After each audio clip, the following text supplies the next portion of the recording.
Today I got you over here at the mill and the mixing station all in one. We're just going to be right here and mix everything up. We're using a new book today, which is Homegrown by Sue Becker. I'm going to try one of her recipes out. It's called Rich Peanut Butter Bars. So we're going to make some peanut butter bars today for dessert, and it's all fresh milled.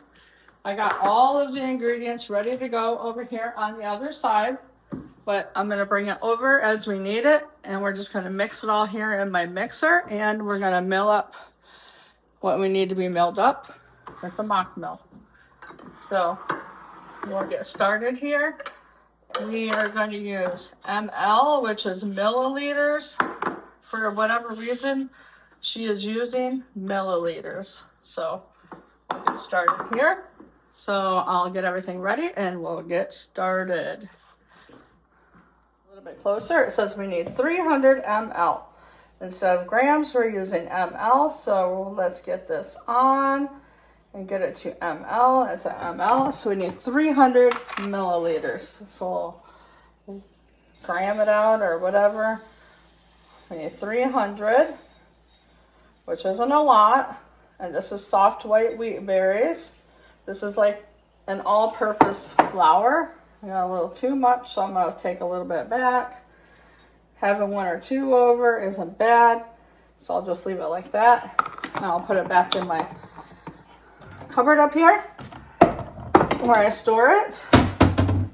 And we will put my scale away over here and put a bowl underneath and turn it on and start milling it out.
So when you guys see me feeling the flour when it melts, I'm just checking to see if it's soft and not, not crunchy.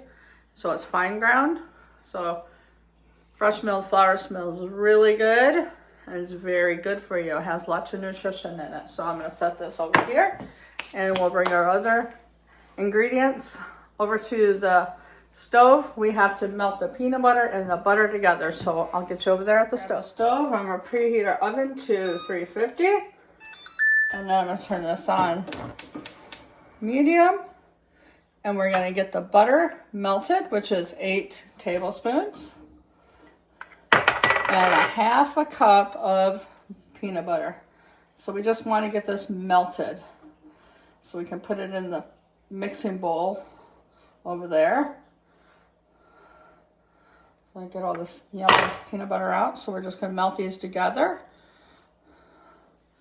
We don't want to do it high or anything. We just want to give them a melt. And I use cast iron all the time. Cast iron and Lodge, which is right here. My braising pan. I love Lodge. And there's my big cooking Dutch oven over here. I have another ceramic cast iron pan that I use too. Most of the time this is what I use for eggs. It's a perfect size for eggs in the morning. My daughter has this flat iron one. She uses that a lot. I really love cast iron. Cast iron is a way to go if you don't want any bad things in your body, like the forever chemicals. It's always good to have a little bit of iron in your body. So it's almost melted. We're just waiting for it to melt together. This is my first time ever making a peanut butter bar.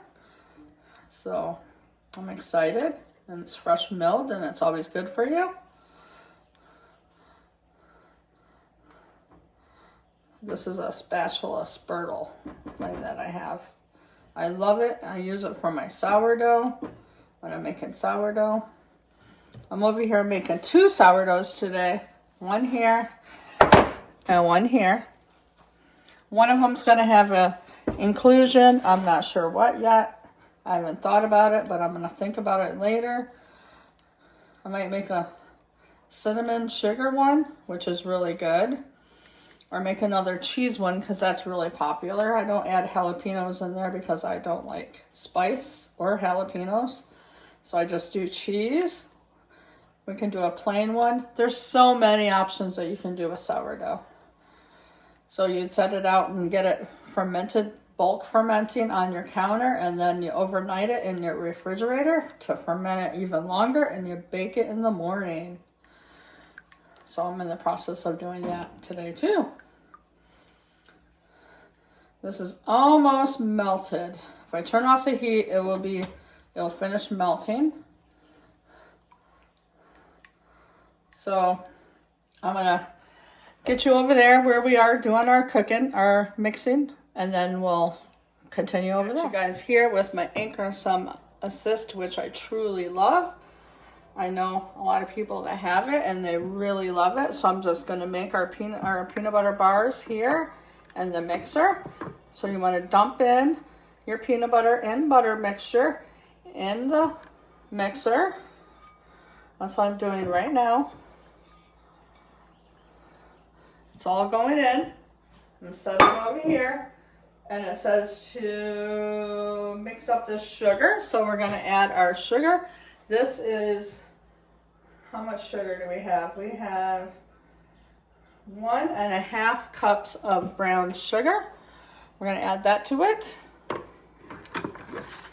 And this is homemade sugar that I have made. And we're going to add, it says to mix up that. So we're going to mix this up. Got to make sure it's on low because a lot of times my granddaughter messes with it. So I'm just going to give it a mix. Keep an eye on it. Mix up our peanut butter and our brown sugar together. I really love this mixer. It mixes up really well. I should use it more often, but I do like my KitchenAid too. I'm just showing you this. You won't see me, but you will see everything that's going on. I'm going to turn that off. We're going to add our baking powder. Is that baking powder? Yes, baking powder to our flour. And give it a little stir in here because that's going to go in our mixture in a minute. Now we're going to add some vanilla, and I always measure with my heart because I really love it. And this is homemade vanilla too. See the vanilla beans in there? I use organic vodka to make my vanilla with organic beans. And we're going to add our eggs, which is 2 eggs.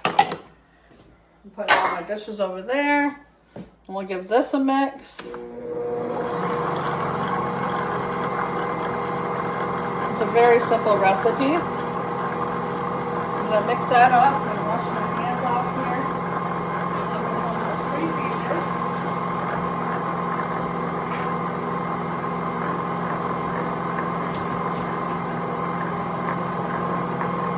Turn it off, and we're going to add my flour to it, and that is all the ingredients. Whoops, I dumped it on a little bit. It's okay. We'll clean it and go slow with this too because you don't want a puff ball, so just turn it down and turn it on and go slow and give it a mix.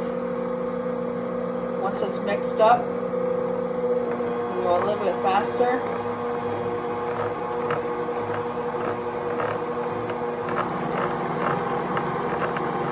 That is our peanut butter mixture that we're going to put in a 9 by 13 pan. I'm going to turn it off and let it set aside. I'll take off the beater bars right here. I just unsnap and get all this off here. And we'll put it in our 9 by 13 pan.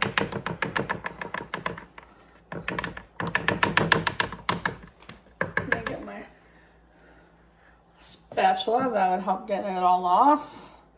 Every bit of this yummy goodness off. This Ingreadients is very, very nice. These mixers are nice. They're a lot of money, but it's worth the investment because it will last you a long time, just like the KitchenAids. I can give you a link. There's our oven ready to go.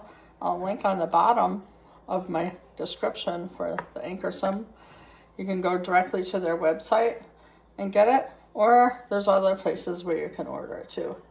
I've even seen them on Facebook Marketplace for about maybe $200 cheaper than what I got it for, but that's a steal of a deal, that's for sure. So just lift it right up, and there's all our mixture, and we're gonna put it in the pan. So I'll get you over there when we're ready to put it in the pan. We're having a little bit of microphone issues. I'm gonna spray some spray on the pan so it won't stick. And I forgot to tell you that I used salted butter. That's why I didn't add salt to my mixture. So when you use salted butter, you don't want to over salt. So we're just gonna put all of this inside this pan and give it a bake. I'm gonna dump it in there. And I'm sorry if you didn't hear me in the very beginning because I wasn't using the microphone, but I was really close. It wasn't turned on. I forgot to turn it on, but I was really close to the camera, so it should work still. Just trying to get all of this yummy goodness out, and then we're gonna spread it around.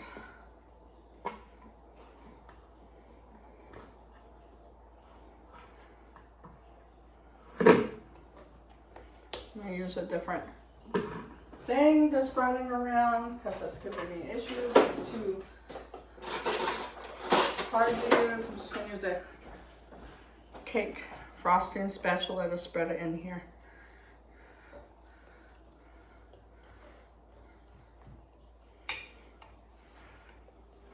Just spread it out evenly.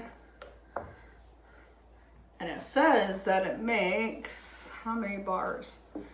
It does say grease it. How many bars does this make? 24 squares.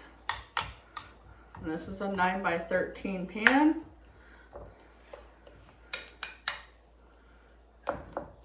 It's kind of a stiff dough, easy to work with. I wouldn't say it was a dough per se, but you know, cookie dough. Peanut butter squares, sounds yummy. Spread it out evenly.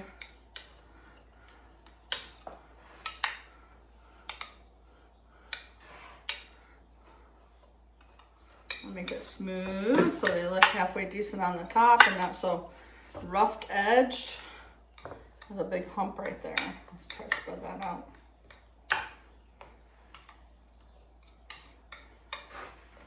And I'm excited, guys. This is my 300th video for you guys.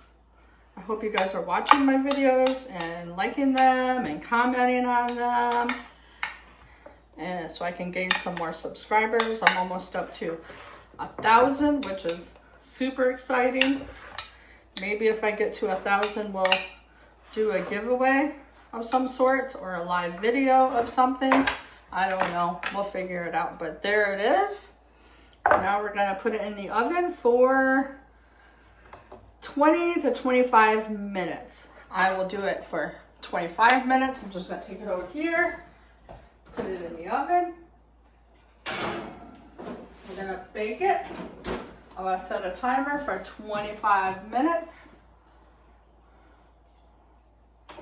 And I'm just going to clean up everything and we'll get you when it comes out of the oven. Done over here cleaning up the areas. It's a beautiful day in Michigan today. It was really hot 2 days ago and then it got really cold. So we've been able to turn off the AC, which is always good to save money because things are so expensive. And now it's been a couple of beautiful days in Michigan. We haven't turned on the heat. We have a fireplace, so we used the fireplace last night to warm up before we went to bed. Yes, I have a big pile here. It's because I'm gathering up all the dishes just to hand wash them. So that's all done. I'm going to make chicken tonight for my husband because he's gluten-free. I'll just bake up some chicken for him for a couple days for his work. And me, I'm going to have some kind of beef protein bowl. And I'll do the same vegetables for him as me. So our meat options are going to be a little bit different because he is gluten-free and he's staying away from beef, eating chicken and turkey meat mostly. So he hasn't ate beef in a long while and I need some beef because I feel like I need some more iron in me, and I do eat his diet, but sometimes you just need some beef. And today is one of those days where I want to get some in. So I'm going to do that. So we will catch you in about 20 minutes when they're done, and we'll take it out. It says that it has to cool down for 15 to 20 minutes, and then you can cut it into squares and serve it. So it does say that you can make this a gluten-friendly option, which is you can make it for dairy-free. Instead of using butter, you can substitute it with coconut oil. And for gluten-free bars, you can, instead of using the wheat that I used, you can use freshly milled sorghum, and I don't have that for flour. And you can add crunchy peanut butter for a little bit of crunch. So yeah, there is an option to make this gluten-free. I've been thumbing through her recipes and she has a ton of recipes. So I wanted to make a dessert, so I found this cookie recipe for peanut butter bars. There's tons of stuff in here that's fresh milled. Maybe I'll have to just circle some that I like. There's even a banana bread in here that's fresh milled. I've made banana bread with regular flour, but not fresh milled.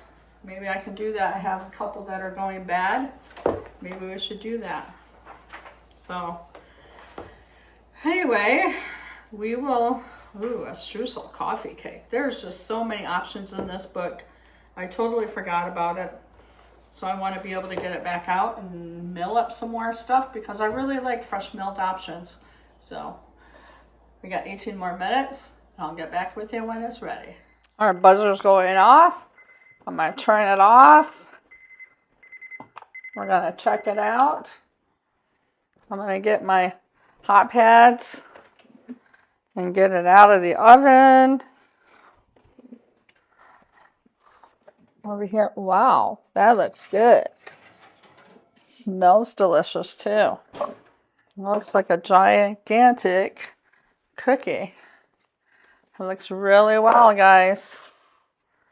So we're gonna let it cool down and then I'm going to cut it. It looks like it turned out well. I think it's done. It's brown on the top. So we're good to go. We'll let it cool and then I'll cut these bars and we'll give it a taste. You guys wanted to see what my starter looks like. It's inside of a mason jar. I just fed it today, so I'll be able to make more sourdough tomorrow if I want.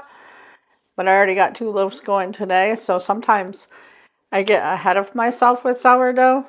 It does last in the refrigerator for a long time, or you could even freeze it. So I have froze it. I'm making loaves that are like a pan loaf, like this, instead of a round loaf. This is the last of my cheese bread that I made. So it's like a pan loaf pan. It's a lot easier to cut and eat this way instead of the other way, the traditional way. So I like it like that better, and a lot of people like it like that better too. So anyway, I'm excited about doing my sourdough tomorrow. I'll figure out what inclusions I want to put in it. So once this is cool, we'll cut it and give it a taste. Right, we're going to give it a cut. We're going to cut these.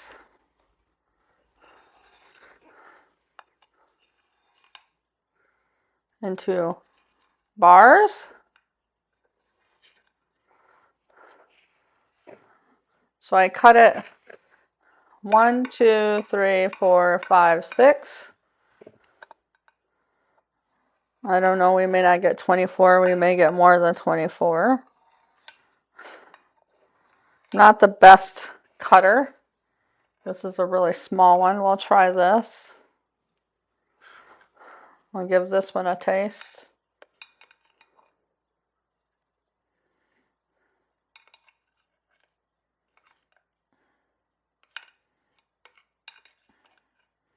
Still needs to cool down. I couldn't wait.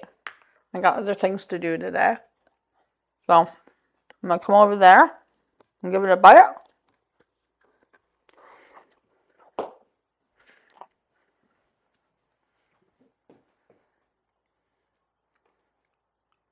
I took a little piece already. It's crumbling because it needs to cool down, but it tastes like a peanut butter cookie. It tastes really good.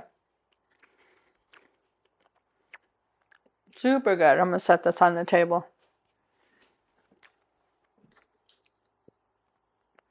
So I hope you guys enjoy. And don't forget to leave a comment and subscribe. I want to get up to 1,000 subscribers or more. I just want to continue this channel to grow. So see you guys on the next one.